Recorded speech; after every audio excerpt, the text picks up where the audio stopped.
Hello, everyone, and welcome to another exciting episode of Codo Cinema, the podcast show where I talk about movies. I'm your host, the myth, the legend, Mark Codo. Hey, everyone, it's July. You know what that means? Well, if you guessed 4th of July, which is coming up this Saturday, that is true. But, like I said, it's not until Saturday. What I'm talking about is that July is the month where the first Back to the Future movie came out. Why is that? Well, July 3rd is when Back to the Future came out in July 3rd of 1985, marking its 35th anniversary. Well, I am a couple of days early, but I like to talk about it. So this week is gonna be Back to the Future, or should I say, this month is Back to the Future month. The Back to the Future franchise has become a groundbreaking film in the mid-1980s, with amazing storytelling, visual effects, characters, music, and performances, particularly of Michael J. Fox and Christopher Lloyd. Not only did the movie spawn sequels, but it spawned a video game, amazing attractions, pop culture references, and believe it or not, there is an actual musical production that came out in February of this year. I'm not making this up. There is an actual musical based on this movie. All three movies, Back to the Future Part 1, 2, and 3, were directed by Robert Zemeckis, who also co-wrote the screenplay with Bob Gale. On top of that, Steven Spielberg became executive producer alongside with Frank Marshall and Kathleen Kennedy. The music for the films was composed by Alan Silvestri. With all the talent that the film industry has back then, I wonder what the history on filming Back to the Future was like. So for today's episode of Codo Cinema, I'd like to go back in time to tell you the history and behind-the-scenes stories of the Back to the Future movies. Today's episode is called Back in Time, the history of Back to the Future. Alright everybody, let's go back in time to where it all began, and here we go. And by the way, as always, spoiler alert. September 1980 is when the idea of Back to the Future came to mind by writer and producer Bob Gale. Bob visited his parents' house in St. Louis, Missouri after the release of Used Cars that came out in July 11th, 1980.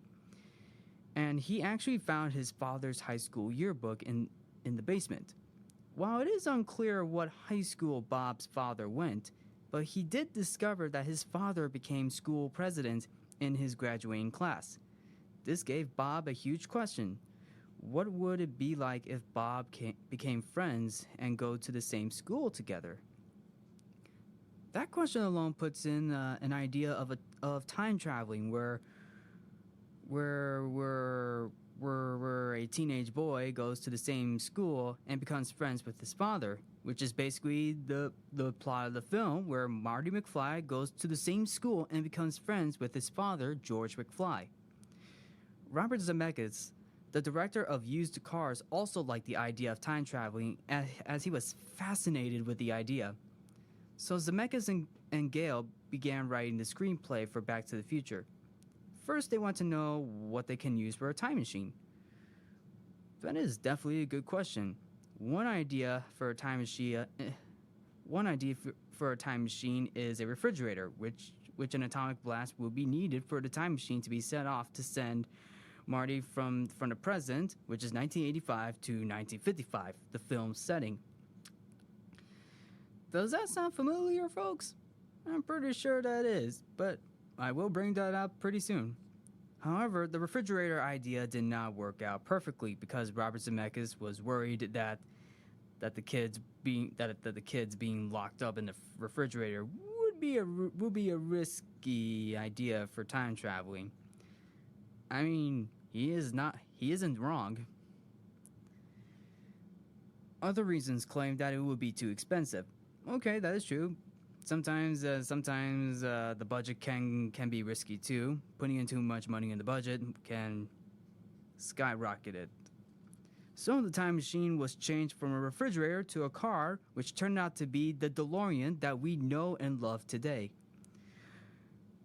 Sounds like a good idea for a time machine, huh, folks? Unfortunately, the refrigerator in the Nevada test site element will be later used in Steven Spielberg's Indiana Jones and the Kingdom of the Crystal Skull. Yep, you guys know where I was coming from out of that. And Spielberg, I'll get to you in a minute because I know you were involved in the Back to the Future production. So hang on a few minutes. So the story was set in 1955, where a time-traveling 18-year-old boy from 1985, which is the name Marty, is meeting his parents, the same age as him, marking the age of teenagers and the culture that we are experiencing, including rock and roll. 5 months later, Gale and Zemeckis finished the first draft of the Back to the Future screenplay in February 1981. They presented the script to Columbia Pictures, which the studio actually liked the script. However, the studio wanted the script to be, how do I say this, raunchier. And that is what Bob Gale mentioned when he heard what Columbia Pictures said to him and Zemeckis about the script. They wanted the script to be raunchier. Okay. Oh, jeez. So, what can they do? So Columbia Pictures recommended Bob Gale and Robert Zemeckis to check in with Disney. Oh boy, that is going to be a fun story to hear out of that. However, Disney was not impressed with the script because the plot of the film also follows Marty's mom falling in love with her son. Disney did not like that idea for a family-friendly film under the Disney's name. Oh my god, that was a pretty risky move to do, but they wanted to check into different studios, so yeah, I can see that. And yeah, I guess the script alone was in development hell for some time or something when finding the studio to distribute. You guys can decide.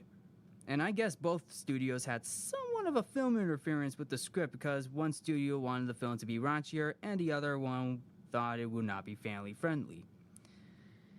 And I'll be honest with you, even scripts like that, they tend to go beyond expectations. Later, Robert Zemeckis and Bob Gale showed the script to director Steven Spielberg, who produced I Want to Hold Your Hand and Used Cars. Spielberg read the script for Back to the Future and he loved it. However, Zemeckis and Gale were worried about bringing Spielberg on board because Bob Gale said, and I quote, "We were afraid that we would get the reputation that we were two guys who could only get a job because we were pals with Steven Spielberg." And end quote. This brought attention because the trio collaborated on Used Cars and I Want to Hold Your Hand, which turned out to be critically acclaimed films but box office disappointments. Okay, folks, I'm going to be totally honest with you, going off topic. There are some films back then that actually critically acclaimed, actually very good films, but did not hold up well at the box office. And for some reason, I don't know what reason, it didn't do well in terms of money, but it did well with the critics. So, yeah. Flash forward in time to either 1982 or 1983. I don't know what year, but it was somewhere during that time where Robert Zemeckis will later go on to direct Romance the Stone, which came out in 1984 with Michael Douglas, Danny DeVito, and Kathleen Turner. On a side note, Kathleen Turner would later voice Jessica Rabbit in Zemeckis' next film, Who Framed Roger Rabbit, which came out in 1988. Romance the Stone would become a critical and box office hit that made Zemeckis a name. After the release, Robert Zemeckis got his courage back to direct Back to the Future and team up with Steven Spielberg to produce the film. Spielberg sets up production at Amblin Entertainment with Kathleen Kennedy and Frank Marshall to be executive producers. As production was starting to move forward, Columbia Pictures still has the script to Back to the Future, unless Columbia Pictures has legal problems that will force the studio to withdraw the script. And that is true. Sometimes even studios can have legal problems which they can be forced to withdraw a movie script, and that is basically a true point in some film studios. At last, Universal Pictures. Actually, hang on a second. I skipped a paragraph. So, Universal Studios decided to trade one of their films, Big Trouble, which has a similar plot to Double Indemnity, for the Back to the Future script. This was set up by Universal executive Frank Price, who was a former executive at Columbia Pictures. At last, Universal Pictures got the rights to the film, which is Back to the Future. Although there were minor changes to the script from executive Sidney Sheinberg, the name for Marty's mom was changed from Meg to Lorraine, based off actress Lorraine Gary. Emmett L. Brown's name being changed from Professor to Doc, along with his pet chimpanzee to a dog. Whoa, his pet was going to be a chimpanzee? That is definitely something. The title itself was almost changed to Spaceman from Pluto because there was never a movie that has future in the title. Especially the scene where Marty introduced himself as Darth Vader from Vulcan. That is still a good scene, by the way. Oh boy. Thankfully, the last two ideas were dropped because Zemeckis called Spielberg for help and dictated a memo to Sheinberg as they thought the title was a joke. The title alone was so embarrassing, they later dropped the idea. Looks like the film interference got backfired or something. In late 1984, with the production moving forward, a casting call for Marty McFly has started. The casting for Marty McFly was actually difficult because the first choice for Marty McFly was Michael J. Fox. Now, why was it difficult? The reason why, because Michael J. Fox was committed to the TV show Family Ties, and producer Gary David Goldberg did not want Fox to take time off from Family Ties to do Back to the Future. And that is true. Sometimes actors do have other priorities to do in TV shows or movies. That can be true, unless they can work around the time. But that is not the case in this part. The reason why, because Michael J. Fox was committed to the show, Family Ties, and producer I'm repeating myself. Other cast members included C. Thomas Howell, Eric Stoltz, John Cusack, and Johnny Depp were considered for the role of Marty McFly. Eric Stoltz was considered for the role of Marty McFly because he actually impressed the producers. And hey, that is definitely something. For Dr. Emmett L. Brown, Christopher Lloyd, John Lithgow, and Jeff Goldblum were the top three choices, with Lloyd being casted as the Doc. Christopher Lloyd took inspiration from Albert Einstein and music conductor Leopold Stokowski. By the way, Lloyd pronounced gigawatts as gigawatts.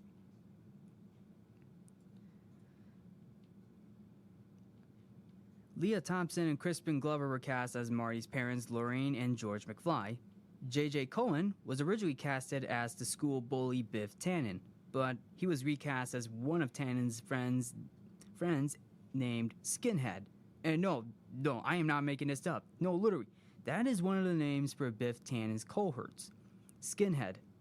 That is the name. That is the name as one of Biff Tannen's buddies. And on top of that, Billy Zane plays Match, and Casey Siemasko plays 3D, two of the other Biff Tannen's buddies. And the person who played Biff Tannen, I'm pretty sure you people can guess, Thomas F. Wilson. Thomas F. Wilson was casted as Biff Tannen.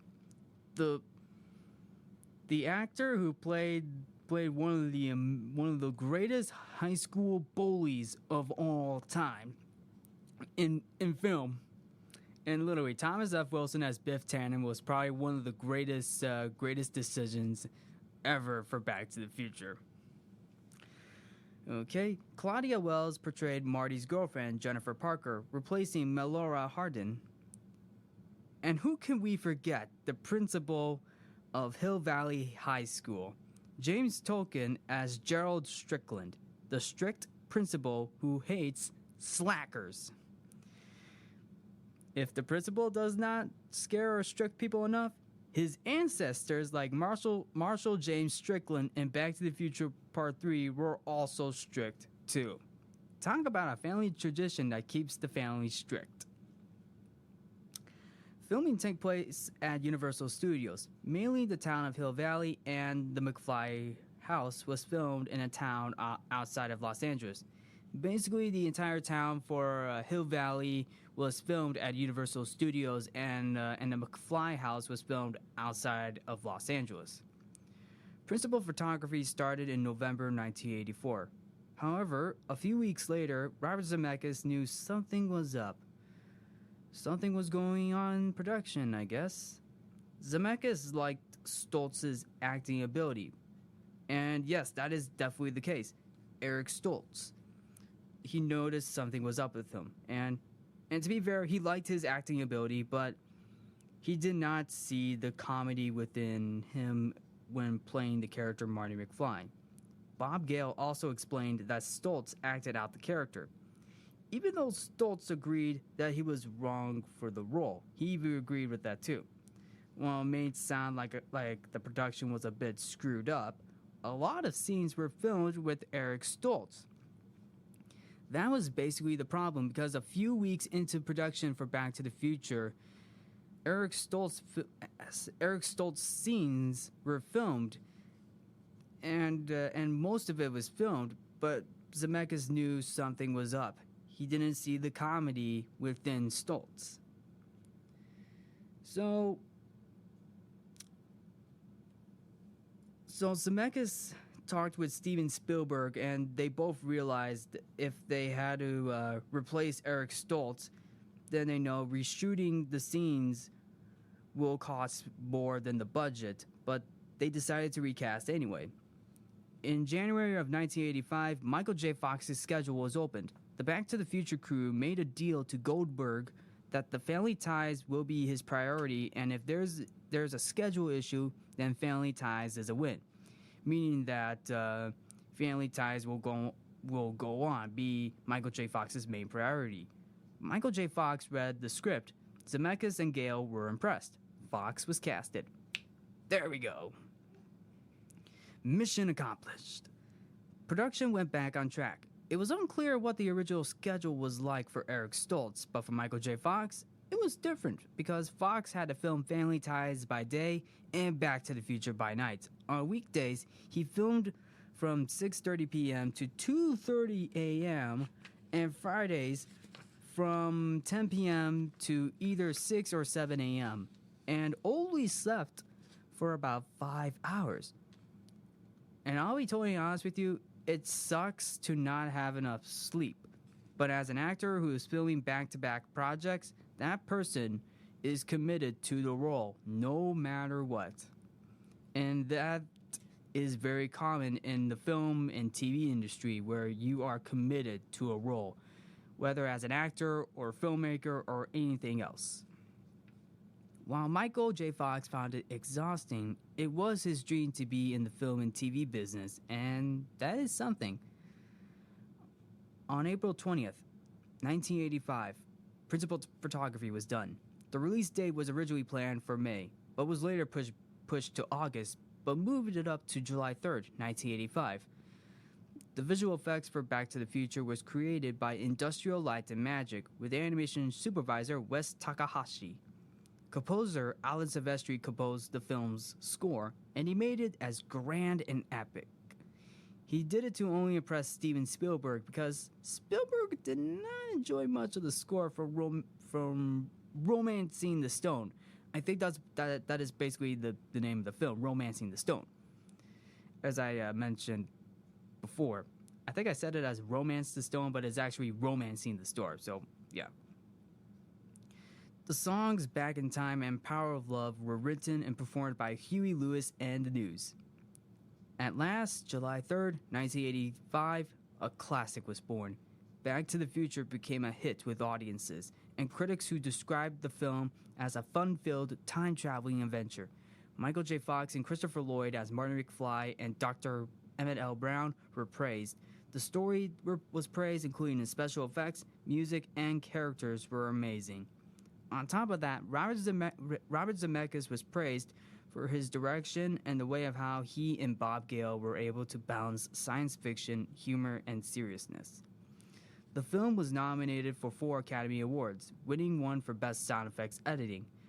It was also nominated for 3 others, including Best Sound, Best Original Song for The Power of Love, and Best Original Screenplay for Robert Zemeckis and Bob Gale. Back to the Future became one of the greatest films of all time. With the film's success, a sequel was born. The reason why? Well, where we go, we don't need roads. Let us flash forward in time to 1989, where Back to the Future Part 2 came out. The film itself was mixed upon release, but some critics found the sequel to be one of Robert Zemeckis' greatest films of all time. The production for Part 2 took 2 years to set up and film because of the futuristic setting of 2015. That's right, folks. Part 2 took place in the future of 2015. Production designer Rick Carter did the futuristic production design for this film. In a similar style to Blade Runner, Wes Takahashi returned to do more visual effects and animation for the film. Bob Gale wrote most of the script for Part 2, while Robert Zemeckis was directing Who Framed Roger Rabbit. Zemeckis was also concerned about the future because of the inaccurate predictions, and to be fair, that is understandable because some predictions of the future can turn out wrong, and that is definitely tough to do when writing a screenplay. However, Zemeckis mentioned that the time paradoxes will be a great opportunity when traveling back to 1955. Most of the original cast returned for the sequel. Actors Crispin Glover and Claudia Wells did not return. Claudia Wells was set to return as Jennifer Parker, Marty's girlfriend, but she left due to personal problems. So Jennifer Shue was cast. As a result of it, the ending scene from the first film was reshot for the second film. If Jennifer Parker's recasting wasn't that all surprising, Crispin Glover's was. Crispin Glover was set to return, but he couldn't come to an agreement with the producers about his salary for the film. As a result of it, Glover was replaced by Jeffrey Weissman, who wore prosthetics to resemble Crispin Glover's. And by the way, archive footage of Crispin Glover from the first film was used in the 1955 sequence for Part 2. However, Crispin Glover successfully filed a lawsuit against the producers of the film for using his likeness without permission, which is now a clause in the Screen Actors Guild. Other than that, the production, or Back to the Future Part 2, I should say, went back to back with Back to the Future Part 3. Part 3 took place in the Old West, and Zemeckis thought it was a good idea to do. The sets for the Old West in 1885 was built from scratch and filmed in Jamestown and Sonora, California. The train sequence was filmed at Railtown 1897 Historic Park. The schedule for Part 3 was a bit grueling because of the back-to-back dates between Part 2 and 3. But the cast members found the schedule for Part 3 to be relaxing. So there's a silver lining right there. Cast members were signed on for Part 3, and Thomas F. Wilson would not only return to play Biff Tannen, but he played his ancestor, Buford Mad Dog Tannen. Oh boy, fun fact, Thomas F. Wilson did his own stunts for the film. And by the way, having an actor doing his or own stunts, takes a lot of courage and guts. Newcomer Mary Steenburgen was cast as Doc's love interest, Claire Clayton. Veteran Western film actors Pat Buttram, Harry Carey Jr., and Dub Taylor played saloon old-timers. In fact, You may recognize Pat Buttram from his voiceover work in classic animated Disney films like Aristocats, Robin Hood, The Fox and the Hound, A Goofy Movie, and I'm pretty sure I'm missing a couple. Alan Silvestri returned to compose both sequels, and ZZ Top played the Old West style band, including the song Double Back. Part 3 became a satisfying conclusion to not only Part 3, but the entire trilogy as a whole. And there you have it, folks. What do you think? Was there anything that I left out from the production history? Please let me know. The Back to the Future trilogy became a huge success that spawned into pop culture with the TV show, a ride, musical, and many, many more.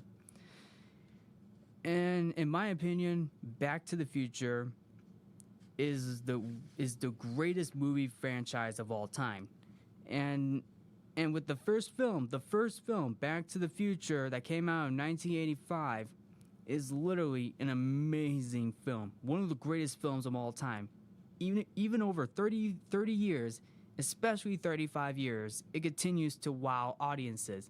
Back to the Future Part 2 came out in 1989, which was 31 years old, and Part 3 came out in 1990, which will also be celebrating its 30th anniversary. Both Part 1, 35 years old, and Part 3, 30 years old. That is definitely an anniversary to remember.